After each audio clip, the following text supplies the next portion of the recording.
Well, hello again, welcome to the channel and welcome to another episode from my collection. And today we're looking at one of my favorite Telecasters in my collection, this one being a Fender Brent Mason Telecaster. And I've been waiting for years to get this model guitar. Veli Arts, Gibson owned Veli Arts, released the Brent Mason model some years back. According to Brent, Fender hadn't approached Brent on making a model of his guitar, and Gibson, I guess, did, and they went with a version. I didn't buy it because, you know, for me, Brent's original, I believe it's a 67 Telecaster, is a Fender, and it's not made by anybody else. So I was really waiting and hoping that Fender would build a guitar for Brent, and they finally did. It's a gorgeous guitar. It's an ash body. It's chunky. It's not a real lightweight one, but woods are getting more scarce as well. So I guess we take what we can get. And what's so great about a Brent's configuration is the way he had it set up tonally. And I believe Joe Glaser did all the work for Brent on the guitar electronically. But you'll hear the story a million times from Brent and on the internet about this. But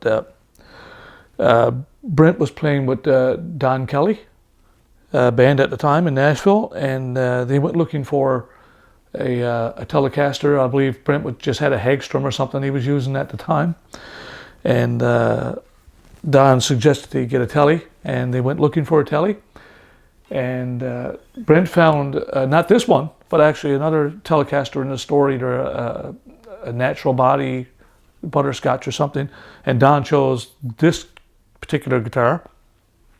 And at the time that both guitars, both Brents and this one one like this by Don Kelly, it never had none of this. It just had a regular, you know, Telecaster setup, 2 pickups and regular switching, 2 pots and whatever.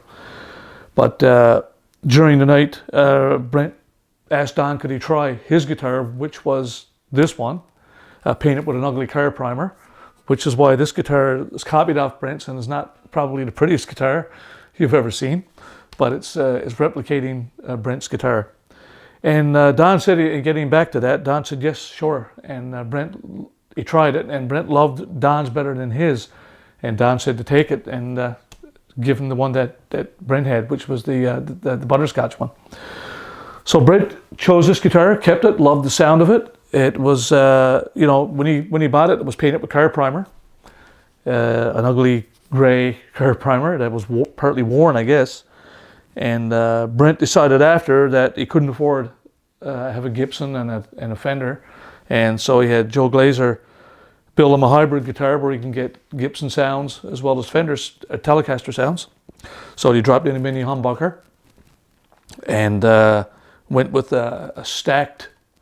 I'm not sure if this was originally he went with that, but he stacked the middle Strat pickup. This is all Seymour Duncan's, by the way, and a Seymour Duncan in the back. I believe that Brent early on had a Seymour Duncan 5.2 pickup, which was all Nico 5s on the bass, the 3 pole pieces, and the other 3 was all Nico 2s. And what that really did was take some of the brittleness. The all Nico 2s are a little warmer, so it took the brittleness off the 3 higher strings and gave it more of a piano-like crisper sound by using Alnico 5s for the 3 tops.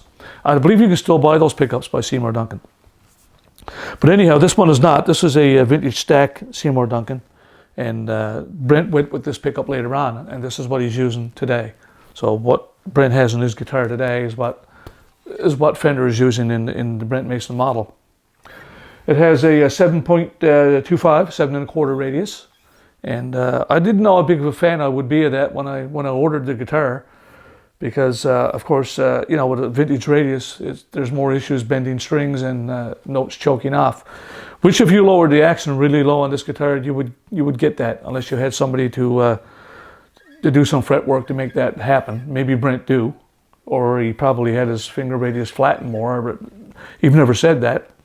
But this do have a 7.25, and the action is not high. I have it set where it's comfortable, and I can bend it and not get any note choke, so no problems there.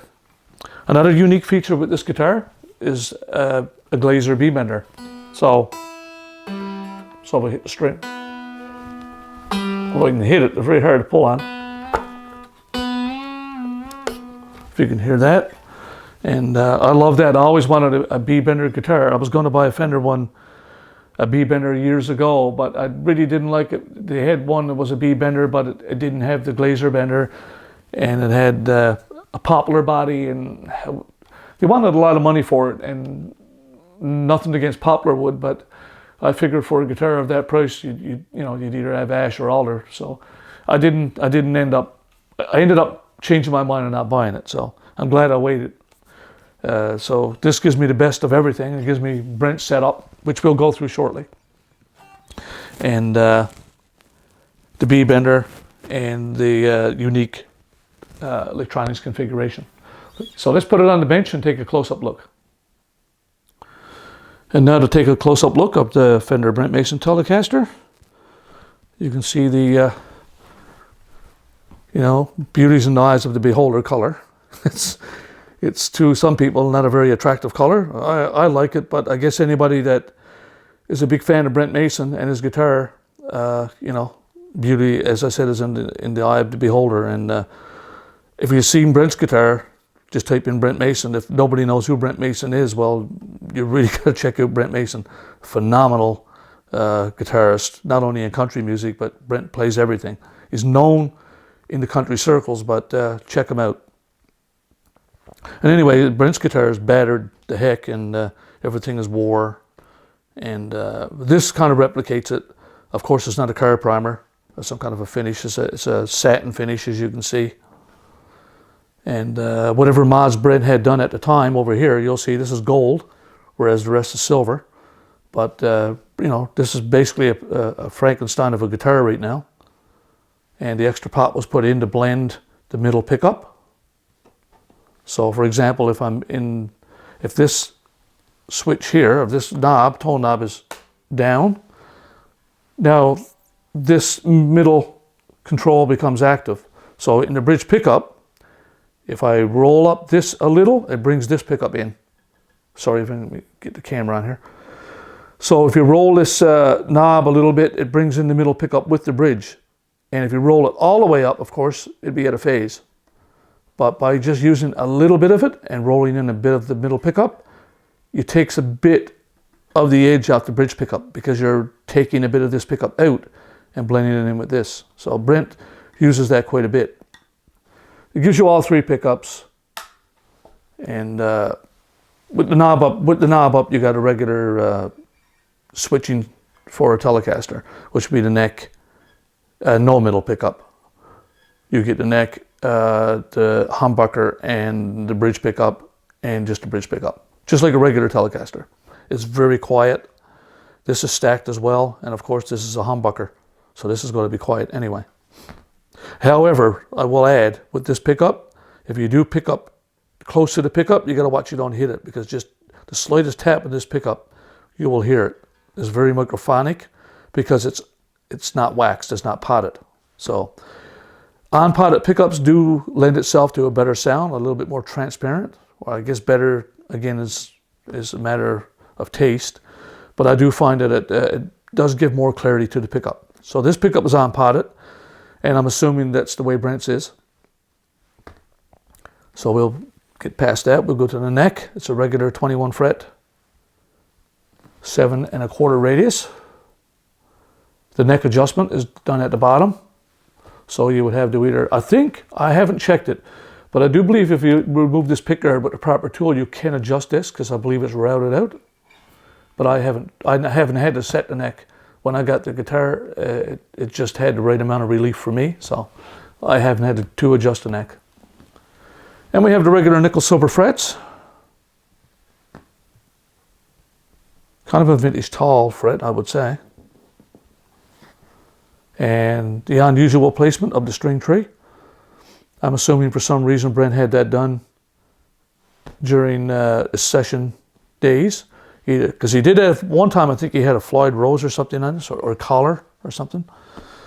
And it was either having some issues, I'm thinking, with probably the strings either popping out of the nut or having a sitar type of sound. I guess he ended up putting the string tree, or having the string tree put here. and it works. So, and more of the Fender's late 60s logo, obviously, because it's based on Brent's 67. And the bone nut, which is very nicely filed. And go back down the neck.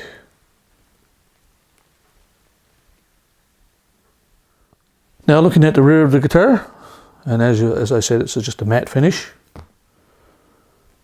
And the Glaser bender. And this has Dunlop strap locks, and that's what goes into the Glaser bender. If you don't want to use the Glaser bender, you can just attach the strap here, and that's as well as a Dunlop locking buttons.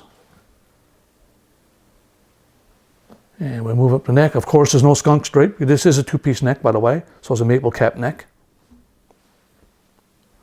And move up, and you see Brent Mason's signature on the headstock.